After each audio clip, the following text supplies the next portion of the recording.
ئێمە شتێکماگەنێ ئێمە دانانشی لێرە بەس هیچمان نەبێ وەڵڵاهی مەگەر بم کوژن دەچم لە مارە.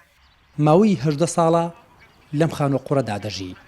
ئێستا ئیداری شارەکە بە بیانووی زیادەڕەوی داوای چۆڵکردنی خانووەکەی لێ دەکەن.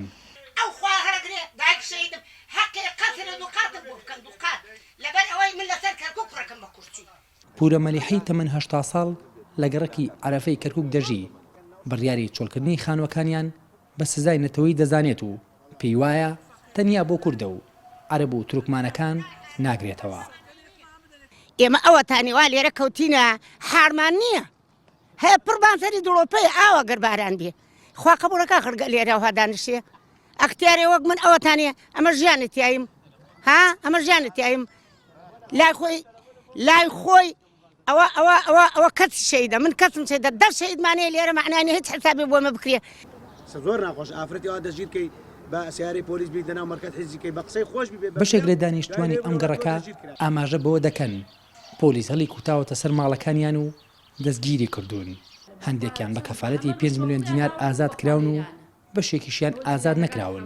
چوار میمک میش ئەنفالە میمک عازەبم دوو خاڵۆ کات سەدام هاتە بیرمەوە کات سەدام ئافرەتیانە کرد و ئەیان بردم کات سەدام تێتە بیرمەوە ئێستاوە سیاری عەسکەری هاتنە شوێنم کردمیانە سیاری عەسکەریەوە بردمیان بەخوا. ئێوە شورتەنوتم لە خۆتان و کوردیشیان لەگەڵا بوتمە ئێمە ئەبن بۆ مەرکەز و ئاواکەوتم وڵا عیبە ئێوە کوردن هان لەگەڵیانەوت ئێمە مەجبورین زەخت کراوە لە سەرمان ئێمەش لە سەری خۆمان ئەومان پێکراوە گەرە بتان بێ. زۆربەی دانیشتوانی ئەم گەڕەکە کوردن و بە جێماوی ئەنفال و خاوەن شەهیدن. نزیکەی 250 ماڵن. بە بیانووی ئەوەی ئەو شوێنە مولکی کۆمپانیای نەوتی باکوورە ئاگادار کراونەتەوە کە شوێنەکە چۆڵ بکەن. دوو ڕێگامان لە پێشە یەکیان مانەوەیان دووەمشیان هیچیان لە خانۆکانیان چۆڵ نەکەن تاکو و تەکید و دڵنیان نەبین لە تاویزکردنیان و قەرەبووکردنیان لە ئیدارەی ئێستای کەرکووک کە ئیدارەیەکی گەندەڵە و ئیدارەیەکی ناداتپەروەرە و شۆڤێنیشە لە ئیشوکارەکانی قەرەبووی کورد ناکاتەوە. بۆیە لە ئێستادا بێ بیان هێڵینەوە لە شوێنی خۆیان تاکو ئەوەی کە ئیدارەکە ئەگۆڕێ لەم شارە. لە دوای ڕووداوەکانی 16 ئۆکتۆبرەوە بەشێک لەو شوێنانی بە شێوەی زیادرە و دروستکراون لەلایەن ئیداری شارەکەەوە ڕوخێنراون. زۆرترین ئەو ناوچانەش کە ڕوخێنراون دانیشتوانەکەی کوردن.